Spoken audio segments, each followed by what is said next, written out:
Hey, big thanks to Ken. Thanks so much for the solves. Thanks for all of you coming. Thanks to Janelle with Campus Thrive. Really appreciate everyone coming. So, those of you who heard my talk before, this is actually a little different today.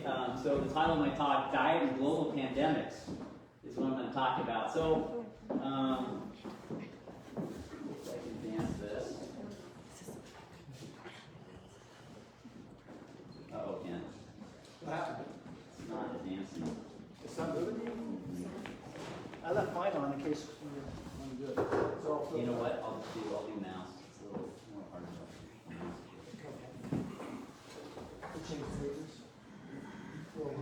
Oh, here we go. So all this Do that. So just give you a little background, but this is my background, but also a disclaimer. So if you look up my training, so I did a Master's of Public Health. That is related to this, but my residency was in orthopedic surgery at Dartmouth. I also did a Master's in healthcare leadership, also at Dartmouth. And then my fellowship was at Columbia in New York, and that was really elbow, finger, and hand.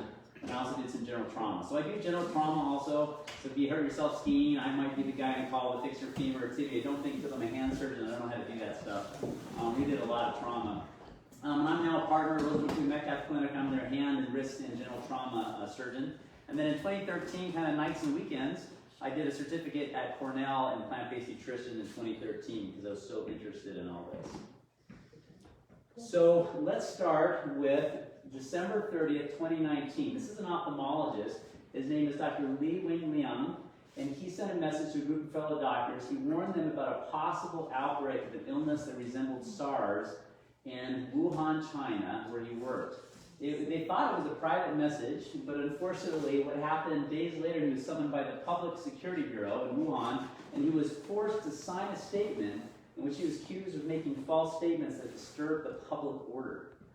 And then, as you probably know the story with this ophthalmologist, he ended up contracting COVID-19 and then dying. And so he died in February of this year. So now, as you know what's happened, this is now this global pandemic of unbelievable proportions, and it's not just the deaths, it's the economic tolls, it's how it's affected families and lives to a degree that none of us imagine. So as of on October 8th is when I got this data from the World Health Organization. There's been a little over 1 million deaths and over 36 million confirmed cases throughout the world.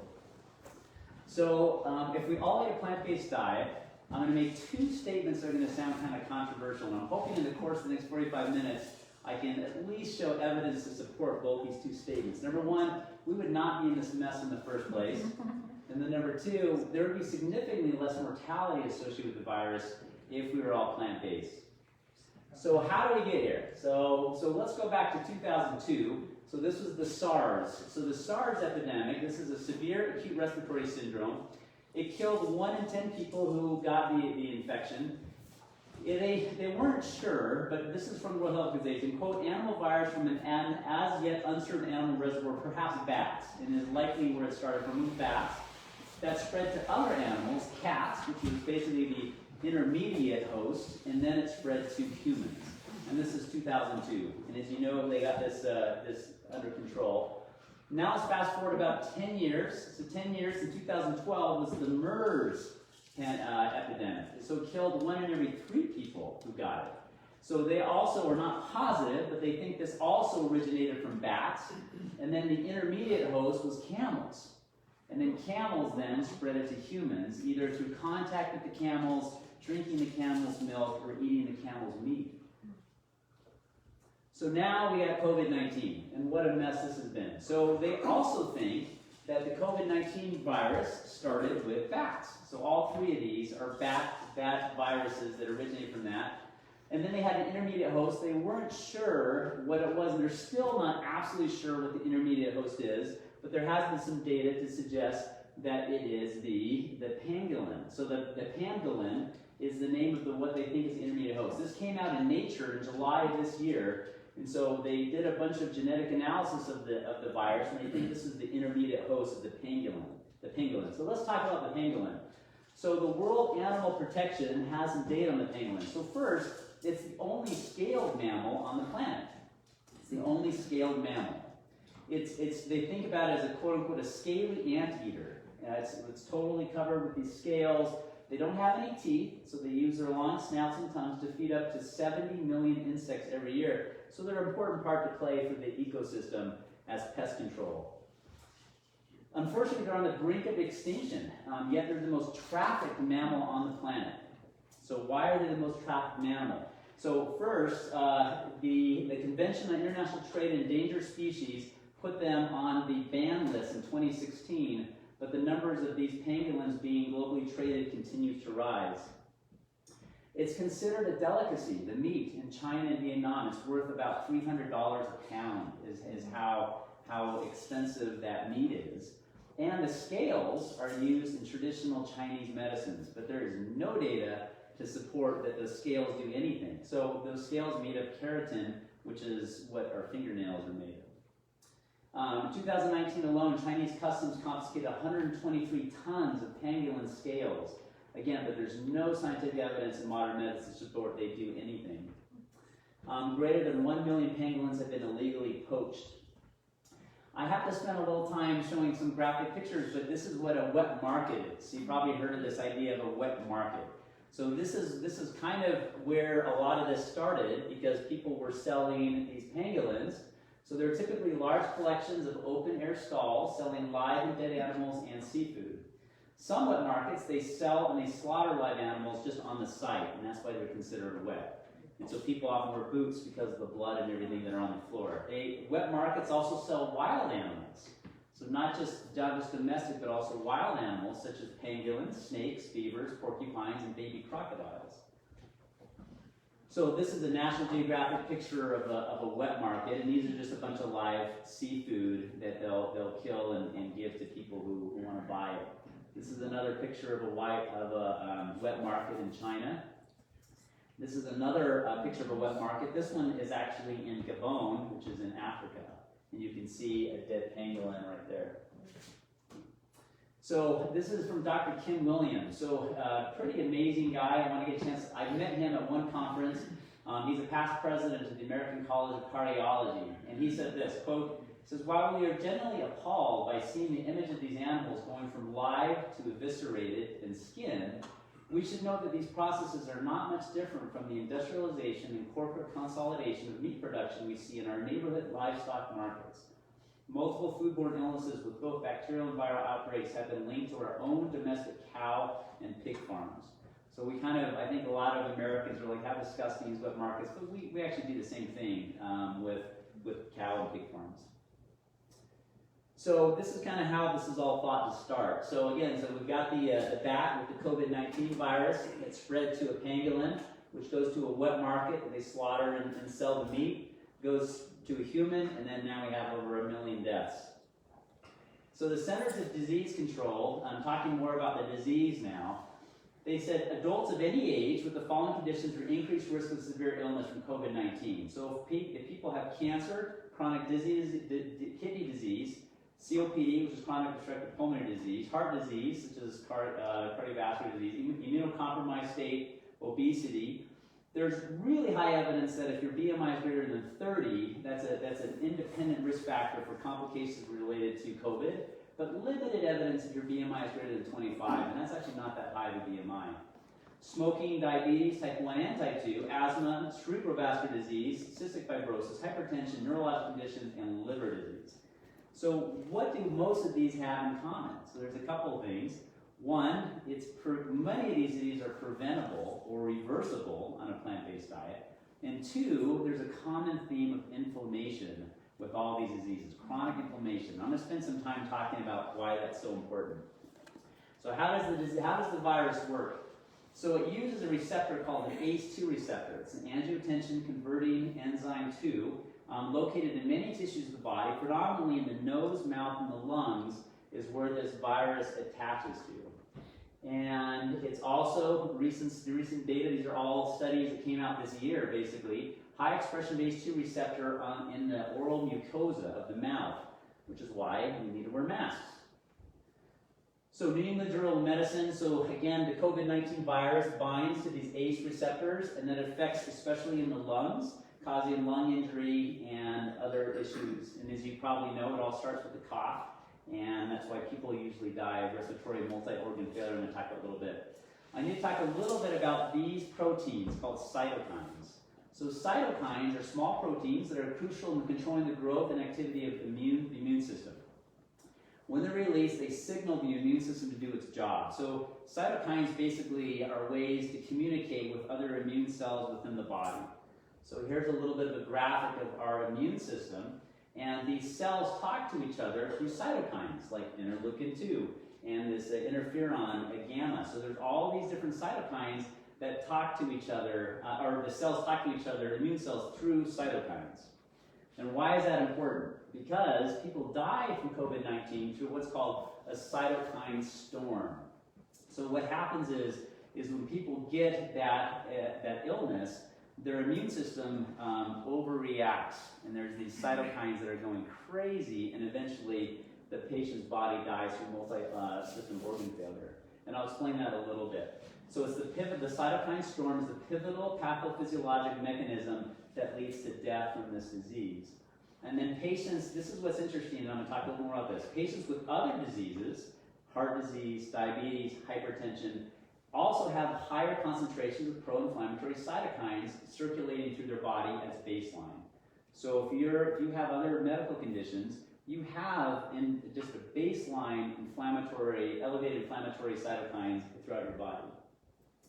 And then the higher level cytokines indicates a poor prognosis when you get this illness. So a possible pathophysiologic mechanism of cytokine in elderly adults. So why do the older people are most likely affected from this?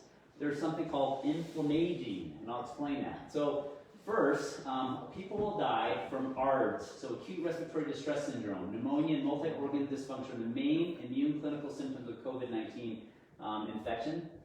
It is well accepted that ARDS, pneumonia, in deadly cases are due to severe inflammatory responses to the immune system, the so-called cytokine storm. Severe multi-organ destruction is due to the cytokine storm rather than direct damaging effect of the virus itself. So it's not the virus, it's the people's immune systems that overreact. So why are the elderly most commonly infected? So aging is related to increased levels of pro-inflammatory cytokines at baseline and decreased levels of systemic anti-inflammatory cytokines. So there's actually anti-inflammatory ones too. A chronic condition of inflammation in age subject known as inflammaging. So we can get it as we age. Mature adults also have altered immune responses. So these are thoughts of why people who are older get sick from this. But the main message is inflammation. So the data suggests that the difference between life and death with COVID-19 is our baseline inflammation. So how's our inflammation state in our bodies now, and our reaction to the virus. So many adults have baseline inflammation throughout their bodies.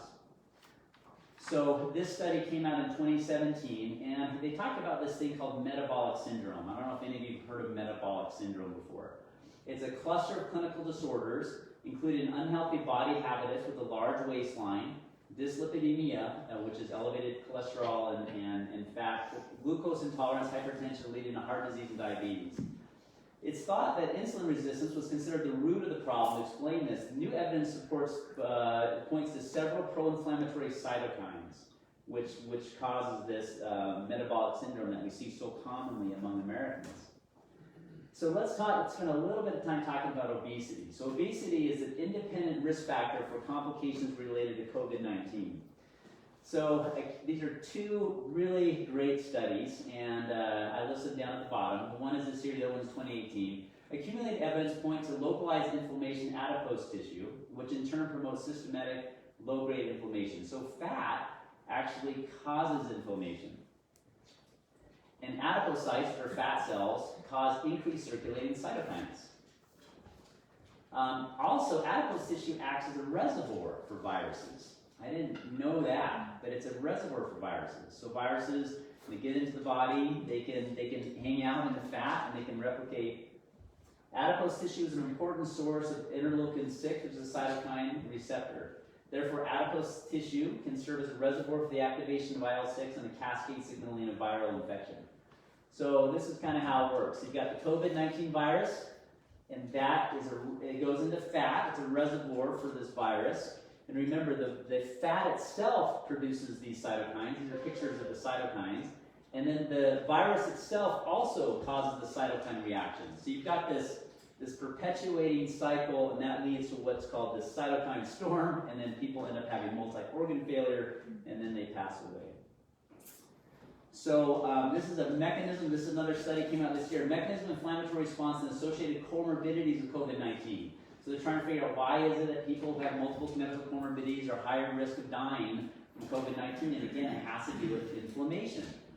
Data highlights the need for, quote, anti-inflammatory strategies. We got to think of anti-inflammatory strategies for the treatment of COVID-19, and demonstrates that a balanced immune host response is crucial to eliminate the COVID-19 infection successfully. So now we got to talk a little bit more plant-based diet. So plant-based diet is the most anti-inflammatory diet on the planet. So I want to show some data on this one. So first, this is kind of stuff that I show with patients all the time. So this is, I spent a little bit of time on this. This is the arachidonic acid pathways. It comes right out of my biochemistry textbook. You guys can see it on the web. This is basically how inflammation in our body, how it works.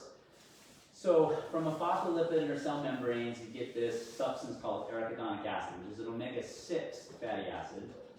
And you get it from either your body has plenty of it, and you need it. So when arachidonic acid breaks down to the byproducts of these things called prostaglandins, these are important substances that cause this important inflammatory response when we hurt ourselves, when we get sick.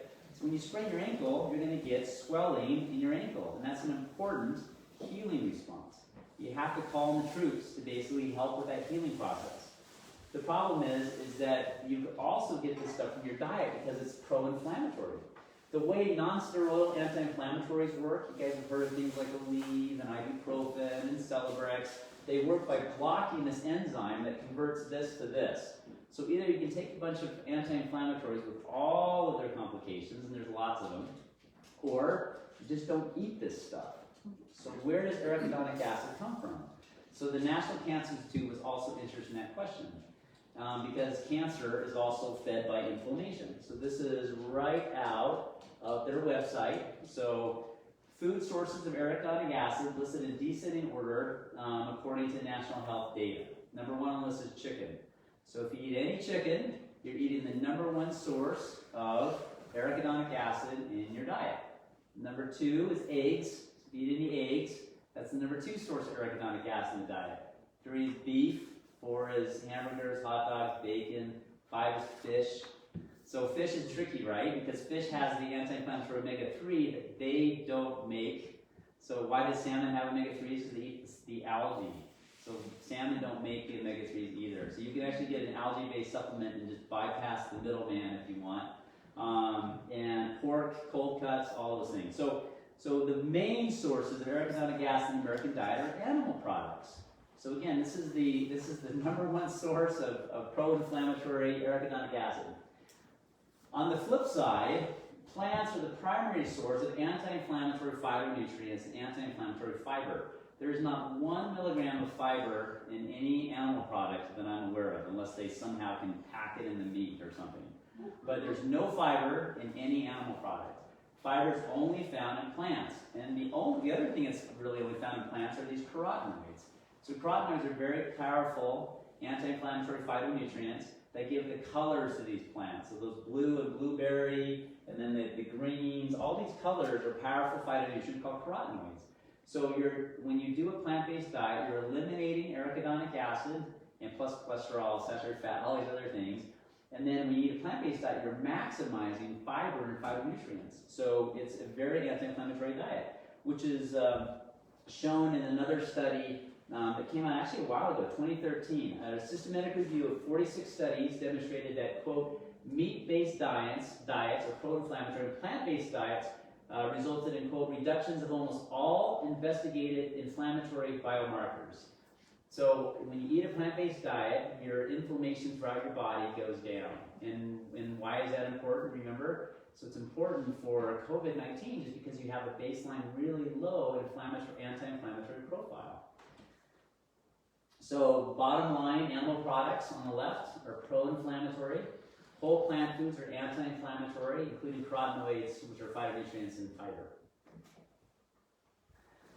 So this is a study that came out. They looked at lifestyle risk factors, inflammatory mechanism, COVID-19 at over almost 400,000 adults in the UK. So this came out this year.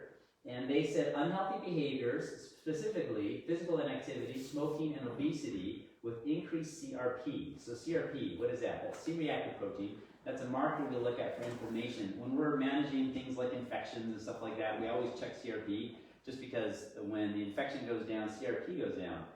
But remember, you'll decrease your CRP by eating a plant-based diet. So they found that people don't exercise, they smoke, they're obese, and they have increased CRP. In combination, they accounted for 51% of the population attributed to severe COVID-19. And they said, quote, our findings suggest that an unhealthy lifestyle synonymous with an elevated risk of COVID-19 hospital admission, which might be partly explained by low-grade inflammation. I think absolutely that's a true statement. Adopting simple lifestyle changes could lower the risk of severe infection. I think that's a no-brainer. But unfortunately, we all eat as if we're going to die. So this is the actual picture of Ted Bundy's last meal. So for people who don't know who Ted Bundy is, he was charged with rape and 35 counts of murder, and this is his actual picture of his last meal. So they decided to do a study on this. So this is a study that came out in Appetite in 2012. Death Row Nutrition, Curious Conclusions of Last Meals. So the authors studied the final food requests of 247 individuals executed in the United States over a 5-year time frame. And what did they find? The average last meal is very calorically rich, almost 3,000 calories, and proportionally averages 2.5 times the daily recommended servings of protein and fat. The most frequent requests are also calorically dense. Meat, that's the #1 request, and then fried food, desserts, and soft drinks. They also wanted branded foods or branded beverages. So this is a common standard American diet. So what is the definition of a whole food plant-based diet? So this is truly the ideal diet in lots of ways, but for COVID-19, absolutely, but for other diseases. So what is a plant-based diet? So, quote, a whole foods plant-based diet promotes the increased consumption of leafy greens, vegetables, fruits, legumes, which are like beans, and whole grains as staple foods. So that's like your main food. It minimizes animal-based products, including dairy. So dairy is very pro-inflammatory, so there's a lot of, so you think of inflammation, you also think of things like white blood cells. There's unfortunately a lot of pus in dairy. And I don't remember what the latest FDA recommendations, you know, Ken, it's like 400,000 white blood cells per tablespoon. I don't remember, maybe it's 100,000. I think it's 700. Is that high? Our country, but other countries is lower. So 1 tablespoon of milk, you're not allowed to have more than, I thought it was like close to 500,000 white blood cells. Those are pus cells per tablespoon. That's kind of gross. That's a lot of inflammation you're consuming with dairy. Whole grains and processed foods with added sugar, salt, and oil. So sugar, salt, and oil, processed foods are also very pro-inflammatory. So unfortunately in the plant-based world, everyone's moving towards more processed foods. We've got to be really careful. That's not healthy either. So according to the Physicians Committee for Responsible Medicine, there's really only should be 4 food groups. Fruits, grains, legumes, and vegetables. That's it. Those are the 4 food groups. So let's put the COVID-19 pandemic into context. So great article that came out in the International Journal Disease Reversal and Prevention. I know the founder is a great guy. And so food choices and pandemics, Revenge of the Batman. So why do they call it the Batman, remember? So all 3 of these big viruses originate from bats. So they call it Batman. So COVID-19 is not the only pandemic related to the use of animal products for human consumption. Heart disease. So heart disease has been the leading cause of death in the United States since the last viral flu pandemic in 1918, which killed 650,000 Americans and lasted 3 years. By comparison, over 630,000 Americans die from heart disease every year. So let's talk a little bit more about heart disease to put this in context. So this is still our #1 killer, like by far. So we are understandably concerned about COVID, but heart disease is much worse.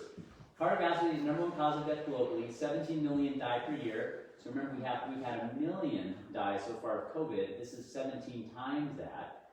7 million due to coronary heart disease, and 6.2 million due to stroke. So stroke is a cardiovascular issue. Estimated to release 23 million per year by 2030. So this is just a graphic to give you an idea. So these are worldwide mortality rates per day, according to the World Health Organization, from heart disease of 50,000 people dying from heart disease a day. Right now we're about 4,000 COVID cases of people dying per day. So that's a pretty big difference of about 12 times the rate of death from heart disease compared to COVID. So again, I think it's important we're concerned about COVID, but I think we're missing sort of a big reason why people are dying. So by a long shot. So Danger Americans, I know everyone's concerned about COVID, but these guys are much more dangerous, statistically speaking, much more dangerous, at least 12 times more dangerous than the virus. So a plant-based diet is the only diet which has shown reversal of heart disease. That's it. So I've said this before, and I totally agree. Dr. Greger said this, and so I'm taking his words. But if plant-based diet is the only diet which has shown reversal of our #1 killer, shouldn't it be our default diet until proven otherwise?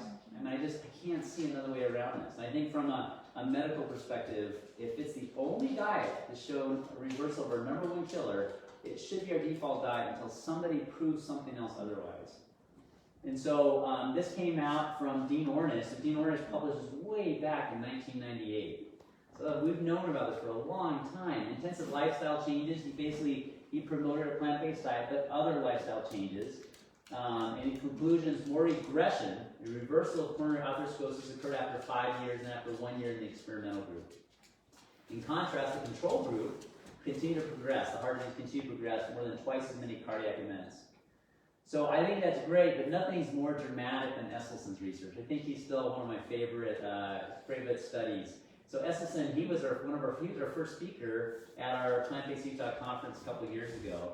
And here's just some examples of things that he showed. So on the left is cardiac perfusion. It's called a PET scan. So the red is when you see blood perfusion within a heart muscle.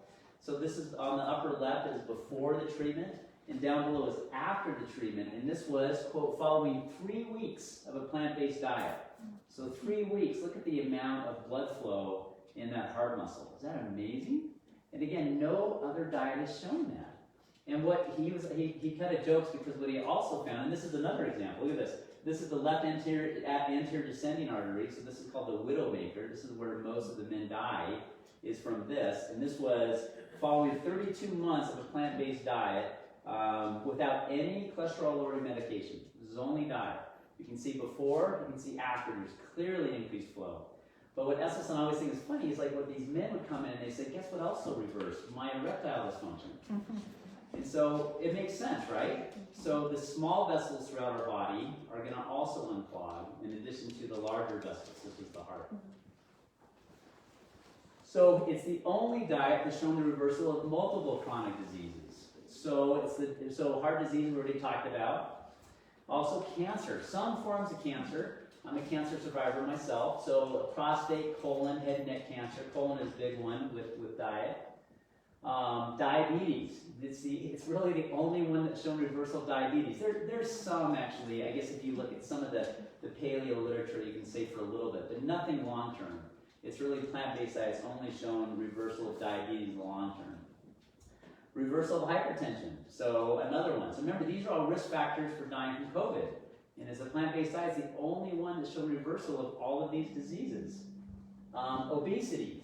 There are other diets that show reversal of obesity. So I can't say it's the only diet. There's other ones that have, but nothing more dramatic. And so the broad study was this really fascinating study that was done in New Zealand. There's no study that's been like this in the past. And this is 2017, so it's 3 years ago. And what they did is for 3 months, they got a group of people in a lower socioeconomic group in New Zealand. So and that's the reason why that's important is because socioeconomic status and education is related to obesity. So people who haven't graduated from high school actually tend to be more obese than people who are college graduates and older. And so they just specifically chose a group that had lower socioeconomic status, and they basically flipped a coin. So half of them got 3 months of cooking classes, basically showing them of education. That was it. And then the other group, they did it, just did what they want. And what they found is that over the course of a year, they had no restrictions on calories, eat as much as you want for that whole time frame, and no exercise requirement, 0. And they had more significant decreased rates of obesity and weight loss over a year than any other study that's ever been done. And again, this is just another great study to support this plant-based diet. Also depression, it's been shown to reverse depression. Asthma, another risk factor of COVID, it's been shown to reverse asthma. This came out from the American College of Lifestyle Medicine. Dr. Greger's on this, and he was going to be our speaker this year that unfortunately had to cancel. So they talked about certain things that boost your immunity. So we talk about so much in the world about about basically trying to come up with a vaccine and things like that. But we really just got to figure out and promote how can we boost our immunity. So stress is an important thing. That one, you can eat all kinds of things, but stress is a really important thing to watch. Smoking, quality sleep, it's important we do sleep. Connectivity, so physical distance is important, but don't socially distance. Activity, so make sure you get moderate exercise, at least 30 minutes, 5 times a week, but as little as 20 minutes can suppress inflammation and support immunity. And then that last part, healthy eating. It says, you guys probably can't read it, it says, what you eat makes all the difference. For strong immunity, consume a wide array of fiber-filled, remember fiber is only found in plants, fiber-filled, nutrient-dense, and antioxidant-rich whole plant foods at every meal. Choose a rainbow of fruits and vegetables, eat your beans, consume whole grains, and use a variety of herbs and spices to enhance flavors, and stay hydrated with water.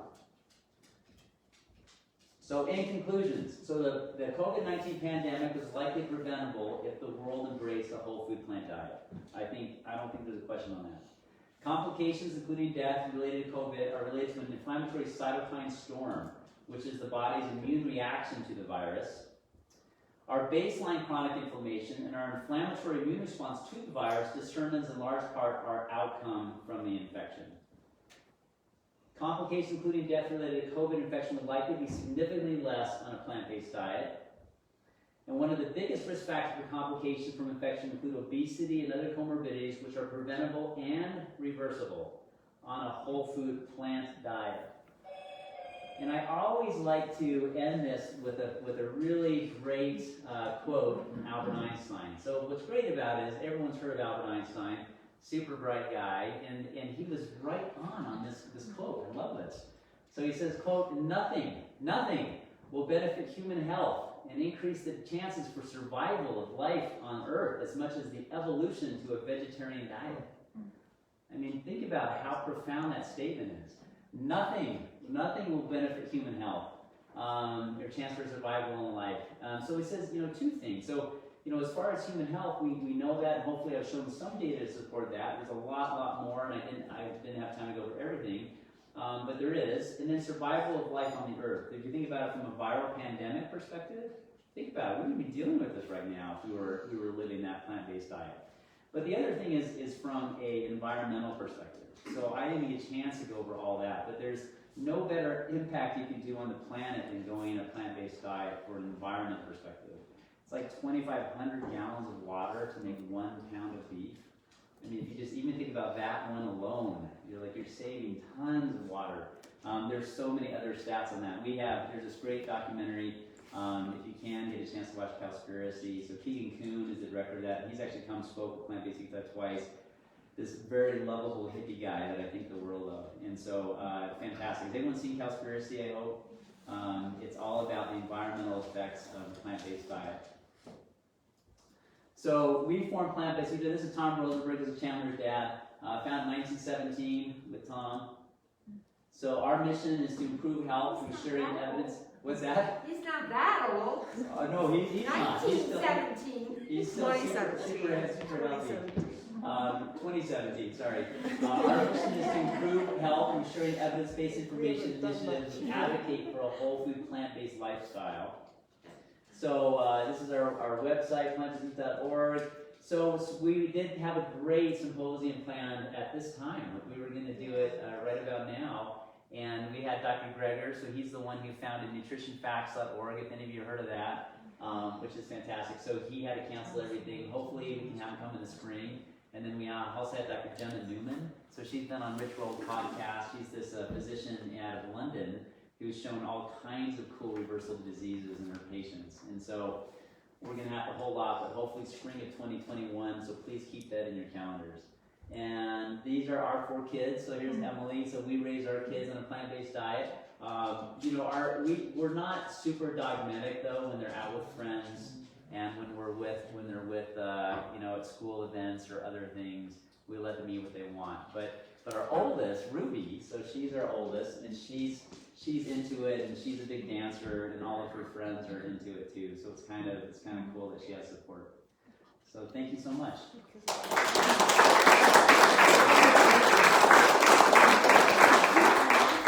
any questions? I have one. Yeah. How do you figure out what your body inflammation level is? Like, are there tests or There are. ways of? You know, there are, but they're not super sensitive. So when you do those inflammatory profile studies, so CRP is a great one. We always do one called ESR, but there are some. You can actually also look at kind of your omega-3 concentrations. There was another study that Chandler's dad put together, and it has to do with Carotenoid Index. It's another great one. It's a scanner that you can measure your skin and the amount of carotenoid concentration throughout your body, and it basically is a measure of your whole plant food consumption. I probably should have brought it so you can see how it works, but you can actually measure basically inflammation that way. But for the most part, there isn't like super other great studies besides those basic ones. So I just read a study where like 50% of the deaths had to do with zinc deficiency. And I worry about zinc intake. Other than supplements, I mean, I know some issues are good for that. What are the best ways to get zinc into our bodies? Actually, Cam, I know you want to say something here. Pumpkin seeds, perfect time of year for pumpkin seeds. I'm sorry? Pumpkin seeds. Pumpkin seeds. They're awesome for zinc. Nice. Pumpkin seeds are also good with the iron too. So iron, that's a good one, pumpkin seeds. Yeah, we like pumpkin seeds. By the way, 750,000 is what our country allows for pus and milk. Per tablespoon? Per tablespoon, I just Googled it, and it's only 400,000 in Europe. Wow, So we are, we let a lot of things slip in our country that other countries don't. that's kind of gross. Yeah, it's gross. Any other questions? Janelle? Can you comment on with cheese? My understanding is cheese is even more inflammatory and worse for you than even like a glass of milk. Because a lot of people, when I talk to them, are like, "Oh yeah, I don't do dairy," but they just mean they don't drink milk. But they eat a lot of cheese. So I'm curious as to your. Well, some of those, it's interesting, and I actually am going to defer to Kent on this, because some of the cultured dairy products, actually some people argue have a little bit, are not quite as pro-inflammatory as dairy. But there's a lot of other issues with cheese, and especially the high concentration of saturated fat, in addition to the pro-inflammatory components that are in cheese. So we were big cheese fans. We lived in New Hampshire as part of my residency, and we did it all the time. So it was a tough transition, but what's interesting is after you overcome that initial, like, just gotta have my cheese, then you don't want it anymore. And now it's kind of gross. Like, I just thought it was gross, but we loved it. We would get all kinds of sharp cheddar from those New Hampshire farms, and just thought it was the greatest. But your taste buds change, the microbacteria in your gut changes, your cravings change when you don't do it.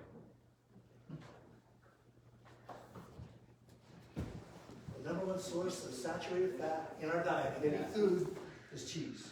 So number one killer of heart disease, cheese. This is one of the biggest causes. The other thing when it comes to cancers, a substance called IGF-1, which Dr.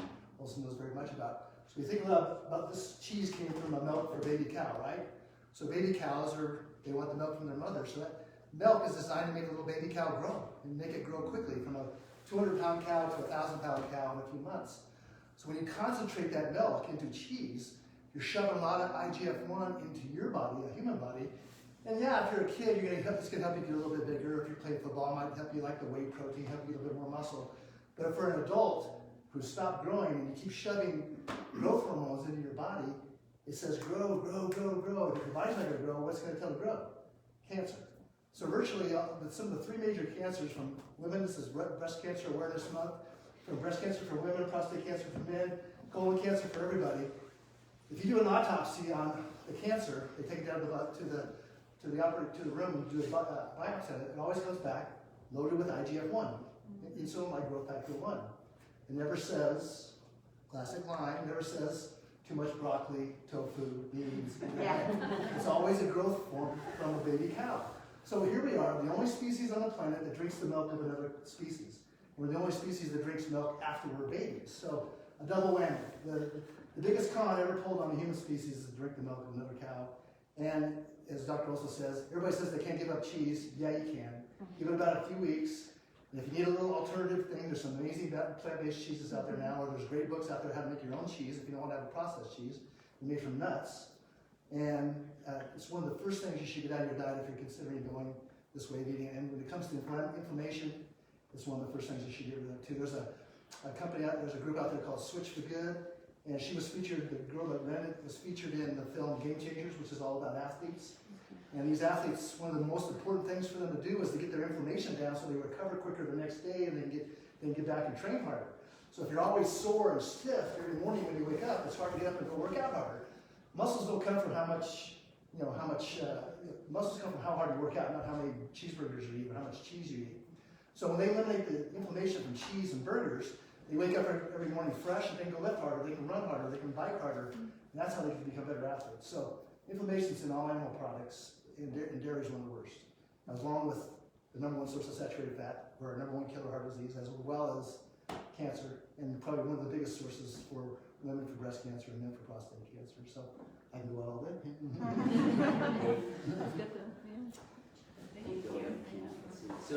So he talked about protein, so I think we should probably just go over this real quick because that's an important topic. So everyone asked the question, is where do you get your protein?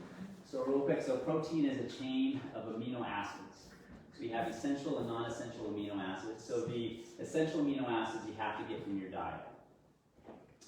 So essential amino acids, all of them, don't originate from animals. People don't realize that. You know that all essential amino acids actually originate from plants and the microbes that form them. Animals eat them and we eat the animals. So it's a very efficient way to get protein because the animal puts together a full amino acid chain to make the protein, but you don't have to get the middleman because what comes with that package of that animal? So you get cholesterol, saturated fat, growth hormone, antibiotics, all those kind of things. So you get it from the plant. So there's something called the estimated and the recommended average requirement of protein. So the estimated is 0.5 grams of protein per kilogram body of weight. Then there's the recommended. So what they did is they got the estimated and they added 2 standard deviations beyond that just to make sure they encompass 99.9% of everyone on the planet. And that's where you only need 8 to 10% of your total calories as protein. So 10%, that's it. So 10% of your calories is protein, that's like a carrot. I mean, there's not a lot of protein in these things, and that's really all you need. So if you look at this, and this is right from the World Health Organization, so here are all the essential amino acids that you have to get from your diet, like leucine, tryptophan, so all those things. If you look at, this is the recommended, and this is corn. So corn, you're getting all the essential amino acids. Brown rice, potatoes, broccoli, tomatoes, you're getting all your essential amino acids from plants. So it's really easy. So protein deficiency, you just never see. So as a physician, I've never seen Kwashiorkor's disease. Actually, I spent a little time in Africa, and I did see some Kwashiorkor's disease, which is protein deficiency. But really, it's caloric deficiency. Those are those kids that are super skinny with the big bellies. That's really, truly caloric deficient. But I've never seen Kwashiorkor's disease in America, but I have seen a lot of patients with cancer, diabetes, high blood pressure, obesity. So our focus is way too much on protein. So if you think about this funny cartoon, this is a ferret, which is an obligate carnivore. So ferrets only eat meat, and eat plants. Talking to a big gorilla who's a plant-based eater, no meat at all. You sure you're getting enough protein? What's the deal?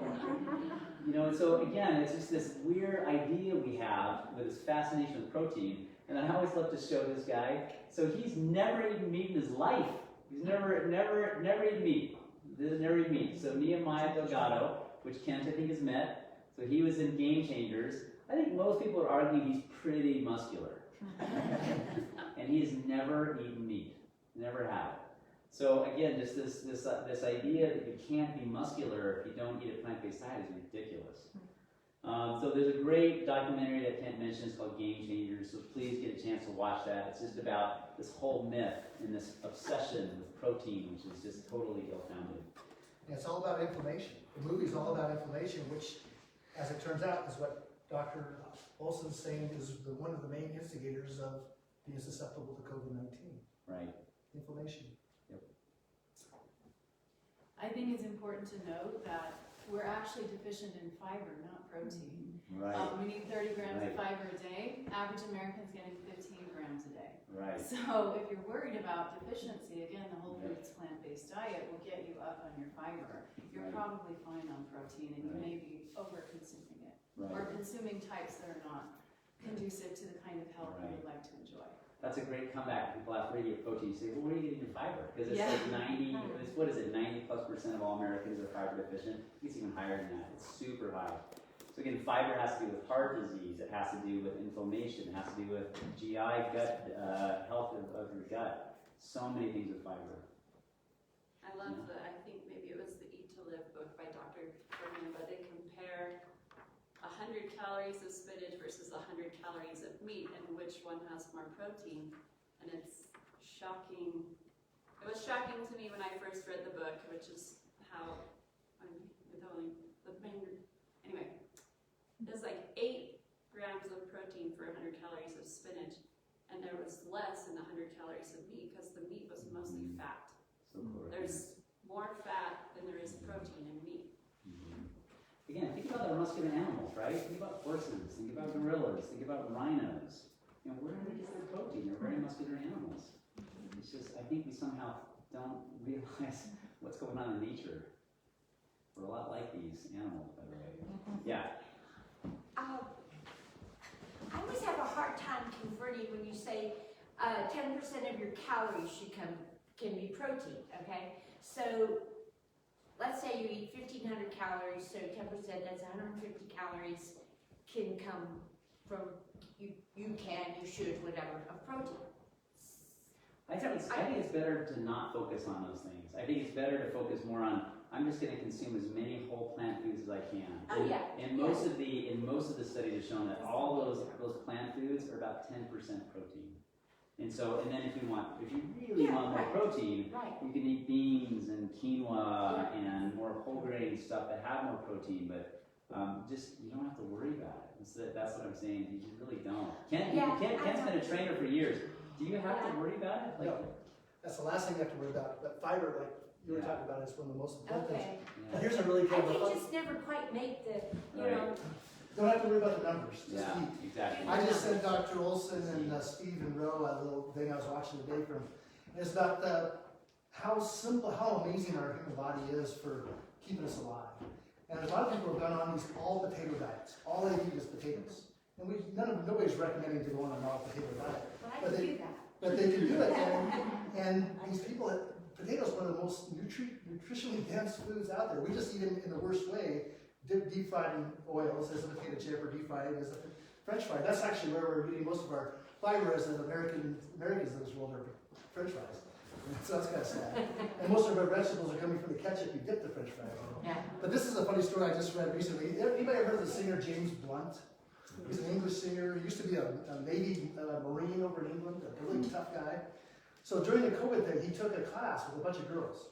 And in this class, it was all about nutrition stuff. And all the girls in the class, he was the only guy, and there was about 15, 20 girls in the class. And they all decided to go vegan for this class because they were talking about plant-based diets and the value of it. And being the guy that he is, being the macho guy and the idiot that most guys are, he said, no, I'm not going to go vegan, I'm going to go carnivore. Because that's the new trend now. Where a carnivore, I'm going to eat like that ferret or whatever that was on the thing. And he only ate meat. So for 2 months, the girls all ate vegan. They thrived. He ate meat, started feeling terrible, went to the doctor, and found out that he had scurvy. And scurvy is a vitamin C deficiency, right? We have to eat vitamin C or we're going to die of scurvy. Where carnivores, who are designed to eat meat, make their own vitamin C. So you just start looking at the design of these species. You look at the teeth, the claws, the speed, the desire for blood. We see a dead animal on the side of the road, we're not like thinking lunch, we're thinking they're poor little animal. Where a true carnivore is thinking, pull over, I want that thing for lunch. So our whole desire is for compassion and for love and for taking care of other people and other animals and this planet. And it all comes back to our diet. And our diet is so important. And that's why we're so passionate about this message. Yeah. I'm wondering if, I have several friends whose doctors told them not to eat any beans because they're inflammatory. Is that like, is there? I mean, according to the And I love American beans, College of that's like- Lifestyle Medicine, it's very anti-inflammatory. You know what's also neat about beans is from a bone doctor perspective, they're great for your bones. Have you heard about those, the nitrates in beans? So they actually act like fosamax, which is they stimulate the osteoblasts to build bone and they stop the osteoclasts from resorbing bone. So when people say, well, what can I do to help my bones and help with my heel? I'm like, eat a bunch of beans and whole plant foods, and those are so good for you. I love beans. Well, if you look around the world at the longest living people on planet Earth, and they've done it through the National Geographic has done it, and they call it the Blue Zone. Everybody heard of Blue Zones? The author of that study is Dr. Dan Buettner. I mean, Dan Buettner is not a doctor. He says, if I can give any advice to all the longevity people I've seen throughout my travels for the past 15, 20 years, I tell them to eat a can of beans a day. That is better than any longevity pill you will ever find. Beans are the #1 food of almost every Blue Zone, along with sweet potatoes. So it's all starches, it's all beans and potatoes and corns and grains, all the foods that we're doctors like you're talking about are telling you not to eat. And one of the reasons they're talking about it is because of the protective layer around beans. We all know what beans give us gas, right? So if you soak them, you get rid of that outer layer and get rid of that little layer that causes the gas. Well, that outer layer is there for a reason, and that's what some of the doctors refer to, is that you want to get rid of that outer layer because that causes some kind of poison in the body. And that outer layer is there to protect the bean from predators like bugs and things like that. They've actually opened up tombs in Egypt, and when you open up a tomb, they see that all these little trinkets that are left as a memorial to the person who died. And a lot of it's beans. Beans were a sacred thing in these caskets. And they've taken the beans, they put them in the ground, and they grow. So that's what that protective layer is around the bean, is they protect it so it will grow later. So that's what I think. What's the name of the book? That's down. Is it not lipids? What's the thing? What's it called? Say it again. Lectins? Lectins. Thank you. okay. It's the anti-lectin thing. And almost every plant has lectins, and it's basically built into the plant to protect it from, so it'll produce another plant, another seed. So these high lectin things are, it sounds good on theory if you think about it. I mean, even seeds of an apple have some kind of, What is that? disease.